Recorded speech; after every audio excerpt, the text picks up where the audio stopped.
ನಿಮಗೆ ಯಾವಳೆ ಬರಕ್ಕೆ ಹೇಳಿದ್ದು ಇಲ್ಲಿ ಬಂದು ಏನು ಮಾಡ್ತೀನಿ ಅಂತ ಏಕಾಏಕಿ ನನ್ನ ಮೇಲೆ ರೋಹಿತಾಶ್ವ ಹಲ್ಲೆ ಮಾಡಕ್ಕೆ ನಿಂತ್ಕೊಂಡ ತಕ್ಷಣ ಈ ಹೆಣ್ಮಕ್ಳೆಲ್ಲ ಬಂದರು.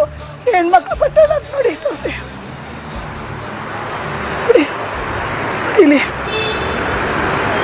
ನನ್ನನ್ನು ಪ್ರೊಟೆಕ್ಟ್ ಮಾಡಕ್ಕೆ ಬಂದಿದ್ದಕ್ಕೆ ಈ ಹೆಣ್ಮಕ್ಳಿಗೆ ಹಚ್ಚಿದ್ದಾರೆ ನೋಡಿ. ಮೇಡಮ್ಗೂ ಪರಿಚವ್ರೆ ಮತ್ತೆ ಬಟ್ಟೆ ಎಲ್ಲ ಹೊಡೆದಿದ್ದೆ ರಕ್ತ ಎಲ್ಲ ಬಂದಿದೆ ನೋಡಿ.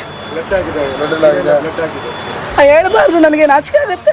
ಅಷ್ಟು ಜನದ ಮುಂದೆ ಹೆಣ್ಮಕ್ಳು ಹತ್ರ ನೋಡಿದ್ರೆ ನಮ್ಮ ಅಂಗಾಂಗ ಎಲ್ಲ ಮುಟ್ಟಿ ನಂಗೆ ಅವಮಾನ ಮಾಡಿದ್ದಾರೆ. ಇದನ್ನ ಸಾರ್ವಜನಿಕ ಸ್ಥಳದಲ್ಲಿ ಒಬ್ಬ ಮಾಜಿ ಸಚಿವರ ಮುಂದೆ ಇವೆಲ್ಲ ನಡೆದಿದೆ ಅಂತಂದ್ರೆ ಯಾರಿಗೆ ಉತ್ತರ ಕೊಡ್ತಾರೆ?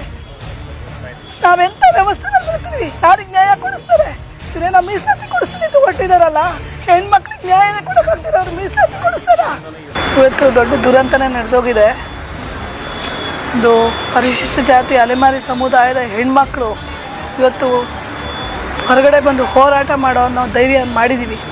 ಅಂಥ ಒಂದು ಸಂದರ್ಭದಲ್ಲಿ ಇವತ್ತು ನಮ್ಮ ಹಕ್ಕುಗಳನ್ನ ನಾವು ಪ್ರತಿಪಾದಿಸಲಿಕ್ಕೆ ಮುಂದಾದಾಗ ನನ್ನ ಮೇಲೆ ಖುದ್ದು ಪರಿಶಿಷ್ಟ ಜಾತಿ ಪರಿಶಿಷ್ಟ ಪಂಗಡ ಅಲೆಮಾರಿ ಅಭಿವೃದ್ಧಿ ನಿಗಮದ ಅಧ್ಯಕ್ಷೆ ನನ್ನ ಮೇಲೆ ಮತ್ತು ನನ್ನ ತಪ್ಪಿಸ್ಲಿಕ್ಕೆ ಬಂದಿರ್ತಕ್ಕಂಥ ನಮ್ಮ ಹೆಣ್ಮಕ್ಳ ಮೇಲೆ ಇವತ್ತು ಹಲ್ಲೆ ಮಾಡಿ ಬಟ್ಟೆನೆಲ್ಲ ಹರಿದು ರಕ್ತ ಬರೋಂಗೆಲ್ಲ ಗಾಯ ಮಾಡಿದ್ದಾರೆ. ಇವತ್ತು ಹೇಳ್ಕೊಳ್ಳಿಕ್ಕೆ ನನಗೆ ಸಂಕೋಚ ಆಗ್ತಿದೆ. ನಮ್ಮ ಹೆಣ್ಮಕ್ಳ ಅಂಗಾಂಗವನ್ನು ಮುಟ್ಟಿ ಮಾಡಿರ್ತಕ್ಕಂಥ ಶೋಷಣೆನ ನಾವು ಹೇಳ್ಕೊಳ್ಳಿಕ್ಕೆ ಭಾಳ ನನಗೆ ನಾಚಿಕೆ ಆಗ್ತಿದೆ, ಕಷ್ಟ ಆಗ್ತಿದೆ. ಎಳೆದಾಡಿದ್ದಾರೆ ನಮ್ಮನ್ನು, ಇದನ್ನೆಲ್ಲ ನಾನು ಹೇಳ್ಕೊಳಕ್ಕಾಗ್ತಾ ಇಲ್ಲ ನನಗೆ. ಪಬ್ಲಿಕ್ ಪ್ಲೇಸಲ್ಲಿ 100-200 ಜನ ಇದರಲ್ಲಿ ಅಂಥ ಪ್ಲೇಸಲ್ಲಿ ಪಬ್ಲಿಕ್ ಮುಂದೆ ಹೆಣ್ಮಕ್ಳನ್ನೆಲ್ಲ ಇವತ್ತು ಬಟ್ಟೆನೆಲ್ಲ ಎಳ್ದು ಮಾಡಿರ್ತಕ್ಕಂಥ ಒಂದು ಧೋರಣೆನ ನಾನು ತಪ್ಪಿಸ್ತೀನಿ. ಈ ಸಂದರ್ಭದಲ್ಲಿ ನಮ್ಮ ಮಾಜಿ ಸಚಿವರಾಗಿರ್ತಕ್ಕಂಥ ಆಂಜನೇಯ ಅವರು ಮೂಕರಂತೆ ಕೂತ್ಕೊಂಡು ಅವ್ರಿಗೆ ಪರೋಕ್ಷವಾಗಿ ಅವ್ರು ಮಾಡ್ತಿರ್ತಕ್ಕಂಥ ಕೃತ್ಯಕ್ಕೆ ಪ್ರೋತ್ಸಾಹ ಮಾಡಿದ್ದಾರೆ ಅಂತ ಹೇಳಲಿಕ್ಕೆ ನನಗೆ ಭಾಳ ಆತಂಕ ಆಗ್ತಾ ಇದೆ.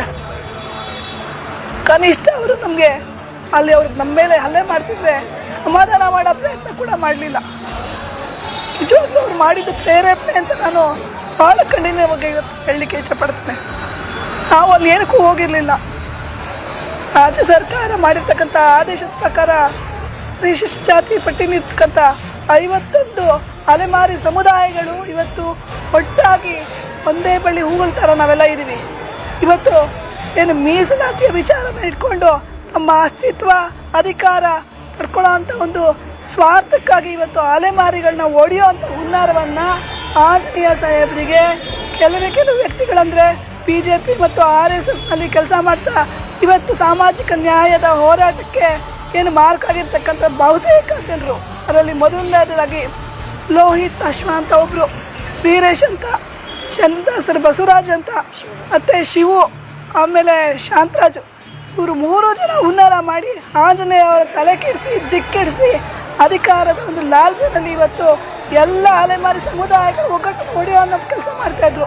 ಅದನ್ನು ನಾವು ಮನವಿ ಮಾಡಿಕೊಂಡು ತಿಳಿ ಹೇಳಿದ್ವಿ ಆಂಜನೇಯ ಸಾಹೇಬರಿಗೆ. ಆಯ್ತಮ್ಮ ನೀವು ಬನ್ನಿ ಅಂದರು.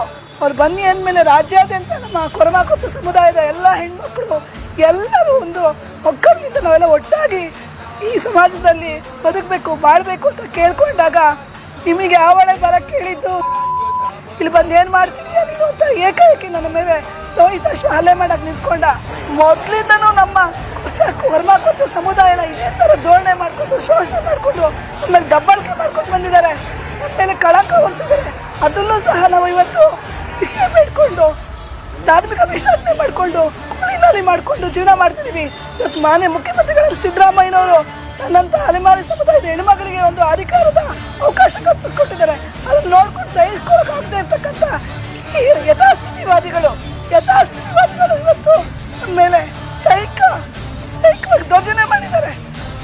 ಕಾನೂನುಬದ್ಧವಾಗಿ ಕ್ರಮ ತಗೋಬೇಕು ಅಂತ ನಾನು ಕೇಳ್ಕೊಳ್ತಿದ್ದೆ. ಆ ಥರ ಮೇಡಮನ್ನ ಎಷ್ಟು ಜನ ಒಂದು ಚೂರು ಮಾತಾಡೋಕ್ಕೆ ಬಿಡ್ತಾ ಇಲ್ಲ, ಸಮಾಧಾನವಾಗಿ ಮಾತಾಡ್ತಾ ಇಲ್ಲ.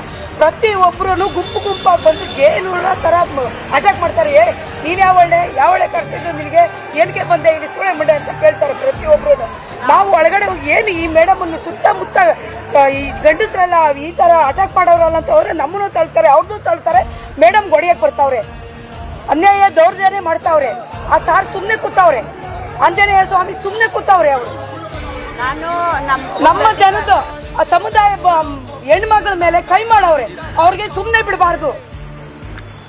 ರೀತಿಯಲ್ಲಿ ಕ್ರಮ ಕೈಗೊಳ್ಳಬೇಕು. ಅಷ್ಟೇ. ನಾನು ಒಂದು ಅಧಿಕಾರಿಗೆ